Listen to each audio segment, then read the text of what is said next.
Hi எல்லாருக்கும் வணக்கம். நான் தான் உங்கள் இன்ஜினியர் நிர்மல் காஞ்சிபுரத்துலேருந்து.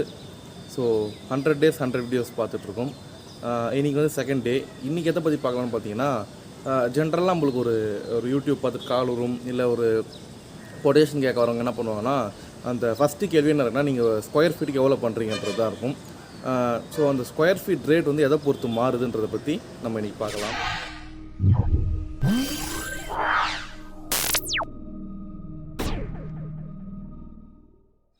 இந்த ஸ்கொயர் ஃபீட் ரேட் பார்த்திங்கன்னா டிபெண்ட்ஸ் ஆன் மெனி ஃபேக்டர் பொறுத்து மாறும்.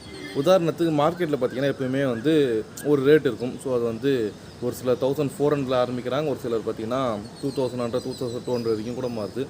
இந்த ரேட் டிஃப்ரென்ஸ் எதை பேஸ் பண்ணி மாறுதுன்னு பார்த்திங்கன்னா, நம்ம பண்ணக்கூடிய வே ஆஃப் ஒர்க், நம்ம எந்த சீசனில் ஒர்க் பண்ணுறோம், நம்ம யூஸ் பண்ணக்கூடிய மெட்டீரியல், நம்ம போடக்கூடிய மெட்டீரியல்ன்ட்டு பல டிஃப்ரெண்ட் ஸ்டேஜஸாக மாறுது. உதாரணத்துக்கு பார்த்தீங்கன்னா, இப்போ நீங்கள் வந்து சம்மரில் ஆரம்பிக்கிறீங்க, ஒரு மார்ச் மாதம் ஆரம்பிக்கிறீங்க, மே மாதம் ஆரம்பிக்கிறீங்கன்னா, அப்போ வந்து அந்த பிரிக்ஸோட ரேட் பார்த்தீங்கன்னா அரௌண்ட் ஒரு ₹6 இல்லை ஒரு ₹6.5 இருக்கும். இதே நீங்கள் வந்து ஒரு வின்டர் சீசன் வந்துட்டீங்க, ஒரு மழை காலத்தில் வந்துட்டிங்கன்னா அரௌண்ட் அந்த பிரிக்ஸோட ரேட் பார்த்தீங்கன்னா ஒரு 7.5 கூட போயிடும். ஸோ இந்த டிஃப்ரென்ஸும் பார்த்தீங்கன்னா உங்களுக்கு ஸ்கொயர் ஃபீட் ரேட்டில் தான் வரும். ஸோ நம்ம எந்த சீசனில் ஒர்க் ஆரம்பிக்கிறோன்றதை பொறுத்து மாறும். ஆப்வியஸ்லி நம்மளுக்கு ஸ்டீலும் இருக்குது, சிமெண்ட்டும் இருக்குது. சிமெண்ட் ரேட்டும் இந்த மாதிரி தான்.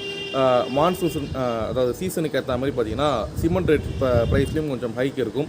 ஸோ இது ஒரு டிஃப்ரென்ஸு. ரெண்டாவது டிஃப்ரென்ஸ் பார்த்திங்கன்னா, இந்த ஸ்டாண்டர்ட் மார்க்கெட் ரேட்னு ஒன்று இருக்கும். ஸோ ₹1800 ஒருத்தர் பண்ணுறாருன்னா அவருக்கு வந்து ஒரு ஸ்டாண்டர்ட் கொட்டேஷன் இருக்கும். நம்ம வந்து பேஸ்மெண்ட் ஹைட் வந்து இவ்வளோ தான் வச்சுருப்போம், ஃபவுண்டேஷன் டைப் வந்து இவ்வளோ தான் வச்சுருப்போம், ஒரு ஐசோலேட்டட் ஃபவுண்டேஷன் தான் இருக்குன்னு வச்சுருப்பாங்க. அப்படின்னா லிண்டல் வந்து 7 அடி மட்டத்தில் போடுவோம். ஸோ இது ஒரு கட் லிண்டலாக போடுவோம், இல்லை த்ரூ லிண்டலாக போடுவோம், இல்லை ரூஃப் வந்து நாங்கள் ஆர்எம்சி காங்கிரீட் தான் போடுவோம், இல்லை மிஷின் எடுத்து அங்கேயே போடுவோம். ஸோ யூஸ் பண்ணக்கூடிய மரம் இருக்கட்டும், இல்லை ஒரு பிரிக்காக இருக்கட்டும். ஸோ இது எல்லாத்தையும் பேஸ் பண்ணியும் அந்த ரேட் மாறும். இப்போ நீங்கள் அதில் டிஃபர் ஆகிறீங்க. இப்போ உதாரணத்துக்கு அவர் சொல்கிற ஒரு கோட்லேருந்து ₹1800 வந்து நான் வந்து ஒரு 35 டைல்ஸ் போட்டு தரேன், அரௌண்ட் ஒரு ஸ்கொயர் ஃபீட் ₹40 போட்டு தரேன்னு சொன்னால், உங்களுக்கு வந்து எனக்கு ஒரு கிரானைட் போகலாம், இல்லை வந்து ஒரு மார்பிள் போகலாம்னு ஐடியா வச்சுருந்ததுன்னா, ஸோ ப்ரைஸ் பாயிண்ட் இதுக்கேற்ற மாதிரியும் மாறும். ஸோ அந்த ஸ்கொயர் ஃபீட் மாற்றங்கள் ஏற்படுறது வந்து இதில் தான். ஏன்னா வந்து இப்போ ஒரு உதாரணத்துக்கு நம்ம வந்து ஒரே ஏரியா எடுத்துக்கோங்களேன். இப்போது உங்கள் ஸ்ட்ரீட்லேயே வந்து ஒரு 2 பில்டிங் பண்ணுறோம். உங்கள் பில்டிங் வந்து அரௌண்ட் ஒரு ஜனவரி டு மே அந்த ரீஜனில் பண்ணுறாங்க. அப்புறம் ஆஃப்டர் வந்து இது ஒரு ஆகஸ்ட்டுக்கு மேலே வந்து செகண்ட் பில்டிங் ஆரம்பிக்கிறாங்கன்னா, ப்ரைஸ் பாயிண்ட்டே பார்த்தீங்கன்னா, நீங்கள் பண்ண பில்டிங்க்கு ஒரு 25 lakhs ஆகுதுன்னா, அடுத்த பில்டிங் ஒரு சம்மரில் போகிற வின்டரில் போகிற பில்டிங் பார்த்தீங்கன்னா ஆப்வியஸ்லி ஒரு 26 to 27 ஆகணும். ஏன்னா அந்த மான்சூன் கிளைமேட்டை சமாளிக்கணும். ஸோ அந்த ப்ரைஸ் பாயிண்ட் ஹைக்கை சமாளிக்கணும். ஸோ இதெல்லாமா பார்த்திங்கன்னா நம்மளுக்கு அந்த ப்ரைஸ் பாயிண்ட்டை தீர்மானிக்குது. ஸோ இந்த ஸ்கொயர் ஃபீட் டிஃப்ரென்ஸுக்கு பார்த்திங்கன்னா பல காரணிகள் இருக்குது.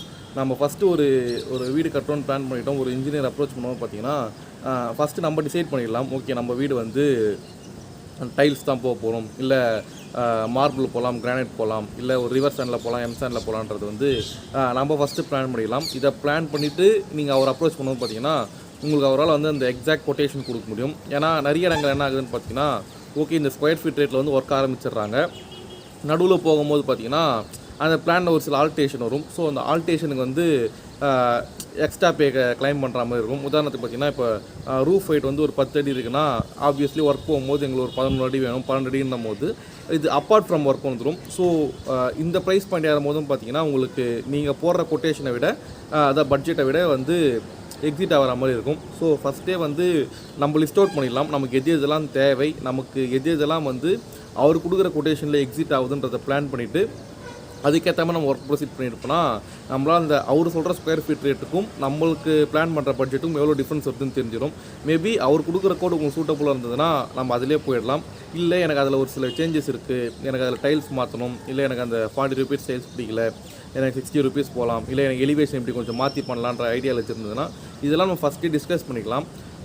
என்னோடய பர்சனல் அட்வைஸ் என்னன்னு பார்த்தீங்கன்னா, இந்த ஒரு ஐடியாலஜி வீடு கட்டணும்னு வந்துட்ட பிறகு இந்த ஐடியாஸ் நீங்கள் யாரை கேட்கலான்னு பார்த்தீங்கன்னா, ஒரு இன்ஜினியரை கேட்குறீங்க, அவர் ஒரு ரேட் சொல்கிறாரு, ஒரு கொட்டேஷன் கொடுக்குறாரு, அந்த ஸ்பெசிஃபிகேஷன் சொல்கிறாருன்னா, நெக்ஸ்ட்டு நீங்கள் இன்னும் 2-3 இன்ஜினியர்ஸை கூட கேட்கலாம். ஏன்னா இவர் சொல்கிற ப்ரைஸ் பாயிண்ட்டும் அவர் சொல்கிற ப்ரைஸ் பாயிண்ட்டும் வித்தியாசம் தெரியும், அந்த மெட்டீரியல் டிஃப்ரென்ஸும் தெரியும் உங்களுக்கு.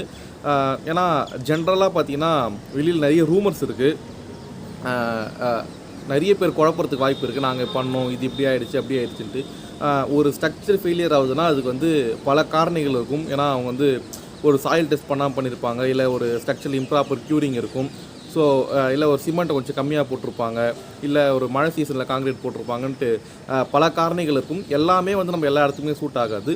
ஸோ அது நமக்கு எப்படி சூட் ஆகும், நம்ம எந்த கிளைமேட்டில் பண்ண போகிறோம், எந்த சீசனில் பண்ண போகிறோம், ஸோ யாரை வச்சு பண்ண போகிறோன்றதை முடிவு பண்ணிவிட்டு அதுக்கப்புறம் அந்த ப்ரைஸ் பாயிண்ட் டிஃப்ரென்ஸை டேலி பண்ணிவிட்டு நீங்கள் சூஸ் பண்ணுறோட பேசிட்டு பண்ணிங்கன்னா நம்ம அந்த ஸ்கொயர் ஃபீட் ரேட்டை வந்து ஃபைனல் பண்ணிவிட்டு அதுக்கப்புறம் ஒர்க் பண்ணலாம். நமக்கு அந்த பட்ஜெட்டும் எக்ஸிட் ஆகிறதுக்கு வாய்ப்பு இல்லை.